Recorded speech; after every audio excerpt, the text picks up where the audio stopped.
Toy izao ndraiky ampana ny teny zaraina zay omenantsika anio. Tsy andahoana olon'ny Kristy mandrakizay Andriamanitra. Tsy andahoana olony mihitsy ny tompo. Araka ny voasoratra ao amin'ny Hébreo 13:15 tapany B amin'ny anaran'i Jesosy hoe fa hoy izy, izaho tsy andahoanao mihitsy na hafoy ianao akory. Noho izany, aza manahy ary sahy misaotra amin'ny zavatra rehetra. Araka ny ao amin'ny Filipianina 4:4-5 amin'ny anaran'i Jesosy hoe aza manahy na inona fa aoka ny fivavahana sy ny fifonana mba ny fisaorana no hoentinareo manambara ny fangatahanareo amin'Andriamanitra amin'ny zavatra rehetra.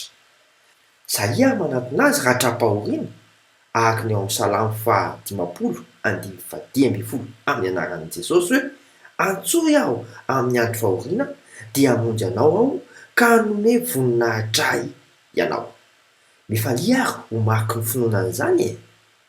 Mandram-pioana tompoko.